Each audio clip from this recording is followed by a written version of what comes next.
요새는 초연끌 시대라고 합니다. 강남권에 아파트를 산 사람의 24%가 10억 이상의 빚을 졌다고 얘기하니 초연끌이라고 말할만 하죠. 뭐 빚을 져도 5억 7억이 아니라 10억 단위가 넘어갔다라는 건 아무리 생각해봐도 도저히 헤어나올 수 없는 늪에 빠진 것 같다라고 생각합니다. 결국 이제 끝장나는 거죠. 너무 과도하다라고 생각합니다. 너무 무리한 숫자이죠. 1억도 아니고 10억이다. 10억에 단순 계산하면 대출이자가 만약에 5%라고 하면 얼마입니까? 1년에 대출이자가 5천만원, 8%라고 하면 8천만원이죠. 근데 이제 10억 단위의 대출을 받은 사람은 통상적으로 다중채무자일 가능성이 크고, 다중채무자라고 하면 대출이자가 뭐 5%, 8%로 끝나는 게 아니라 뭐 법정 최고이자인 20%까지 무는 이들도 허다하다라는 겁니다. 그러면 단순 계산해서 10억이다 라고 하면 10억의 대출이자가 500만원, 800만원이 아니라 1000만원, 1200만원, 1500만원, 심한 경우에는 2000만원일 수도 있다라고 생각하면 맞습니다. 10억대에 대출한 사람이 24%이기 때문에 10억대는 10억도 10억대고 19억도 10억대입니다. 평균 뭐 한 12억, 15억이다 라고 하면 이제 대출이자의 금액은 월등히 높아지는 거죠. 꽤 무서운 수치인 겁니다. 절대로 만만하게 생각할 수 있는 숫자가 아니다라고 생각합니다. 근데 그들은 그렇게 생각할 겁니다. 강남권의 아파트 대출 10% 내서 샀는데 실제로 그 이제 아파트의 현재 가격이 20억에 분양받았는데 지금 40억이다 라고 하면 실제로는 20억이 늘어난 거기 때문에 뭐 10억 대출점이야.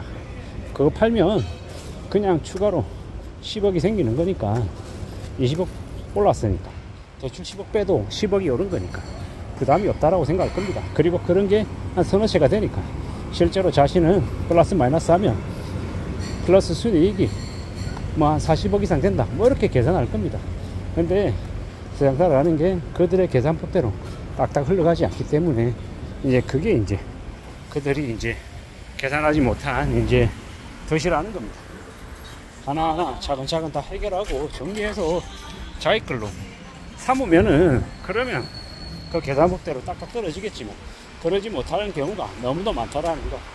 그리고 절대로 세상 사는 거 쉽지 않기 때문에 한번 꼬이면 나머지 것도 우르르 다 꼬여가지고 그냥 도미노처럼 다 망가진다라는 겁니다. 그게 현실입니다.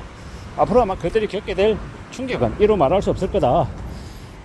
예전에 이제 리만 때도 그랬고 IMF 때도 그랬고 강남권에 있는 부동산들이 하락할 때 하락폭이 더 크다.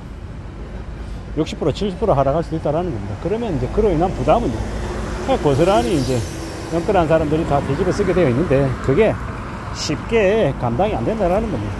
어쩌면 죽을 때까지 갚지도 못하고 자기 자식들한테까지 되물려줘야 될 그런 빚에 굴레일 수도 있다라는 겁니다. 그걸 아마 명심하고 살아가야 될 것 같습니다. 참 무서운 얘기죠. 별거 아닌 것처럼 괜찮은 것처럼 남들도 다 그렇게 사는 것처럼 뭐 뻔뻔하게 아무렇지도 않게 얘기하지만 사실상 그들이 사기꾼인 겁니다. 인간 말종이고 인간 쓰레기들인 거죠. 그렇게 살다 보면 이제 점점 이제 삶이 더 이제 몰락하고 추락하는 거죠. 앞이 안 보이게 되고 깝깝하게 되고 답이 없어진다라는 거. 그러므로 더 염려하고 더 조심하고 더 두려워하며 살아야 될 것 같습니다. 두려워하고 염려하고 안전하게 잘 궁리해야 되지. 뭐 초연끌이다 이딴 소리 들으면서 살면 그러면 삶은 영원히 정상으로 되돌아오지 못하고 비정상적인 삶, 구질구질한 삶, 하층민의 삶을 살게 된다라는 겁니다. 뭐 여차하면 나중에 이제 멸치잡이 어선에 팔려가는 거고 신장하고 각막하고 뭐 이런 것들이 이제 팔리는 거고 뭐 이래저래 인간으로서 겪을 수 있는 모멸감이나 비참함 이런 것들을 다 이제 고스란히 몸으로 떠안게 된다라는 겁니다. 그게 현실입니다. 참 무서운 얘기죠.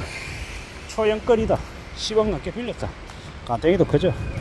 2007년, 2008년 이럴 때 하우스푸어라는 얘기가 유행했습니다. 그때 빚이 사람들이 1억 5천, 2억 빌려놓고도 죽겠다고 난리였는데 지금은 기본이 5억, 7억이라 그러고 강남은 초연끌이라 그래서 10억이 넘는다라고 얘기하니까 말 다 한 거죠. 이게 뭔가 싶은 거죠. 세상이 뭔가 잘못돼도 한참 잘못된 것 같습니다. 이런 말도 안 되는 이야기들이 뉴스 제목으로 나오니까 그냥 아수라장 지옥이죠. 아수라 그냥 이제 지옥이라는 것 같습니다. 이 엄난한 시대를 어떻게 살아가야 되나. 어떻게 사는 게 제일 좋습니까? 조심조심하고 우직하게 보수적으로 살고 되게 겁내면서 사는 삶이 되게 현명한 삶이다라는 겁니다. 겁낼 줄 알아야 되고 세상 무서운 줄 알아야 그래야 삶이 지켜지더라는 겁니다. 요새는요 나이 60, 70, 80인데도 사기당하는 사람들이 많습니다. 왜겠습니까? 그 나이 먹고도 욕심부리다가 과욕으로 이제 돈 더 벌겠다고 빚내는 또라이들이 있는 겁니다.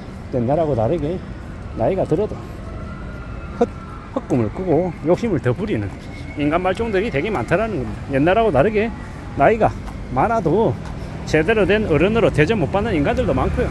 그저 욕심이 뒤룩뒤룩해서 젊은이들 뒤통수 치고 젊은 청년들 등골 빨아먹는 아기들도 되게 많더라는 겁니다. 요새는 악덕 중소기업 사장도 많고 또 악덕 직원들도 많은 시대입니다.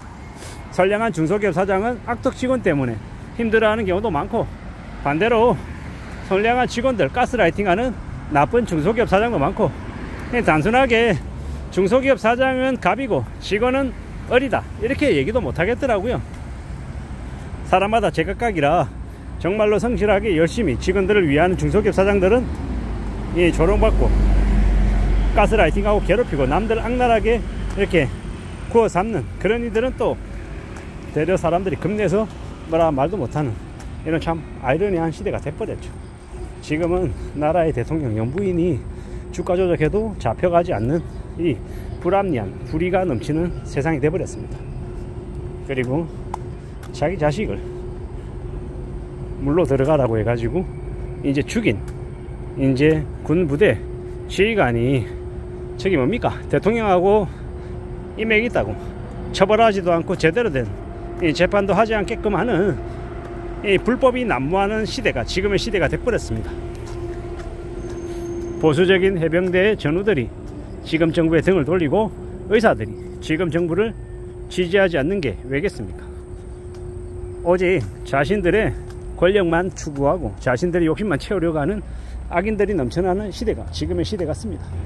민주당이고 국민의힘이고 나발이고 간에 제대로 된 이제 정치를 펼치는 인간들은 보이지도 않고 오직 자기들만 잘 먹고 잘 살려고 수작질하는 같은 생각이 들어서 더 화가 난다라는 겁니다. 앞으로 우리가 살아가면서 얼마나 많은 어려움과 고충을 겪게 될지는 지켜봐야 될 것 같습니다. 참 무섭고 막막하고 두려운 시대를 지금 살아가고 있는 것 같습니다. 앞으로 우리는 더욱 조심하고 더욱 정신 바짝 차리고 살아가야 될 것 같습니다. 10억이 넘는 대출을 하는 초연끌의 시대에 우리가 우리의 안위를 어떻게 지켜야 될지 진지하게 고민하고 생각해야 될 것 같습니다. 이상입니다.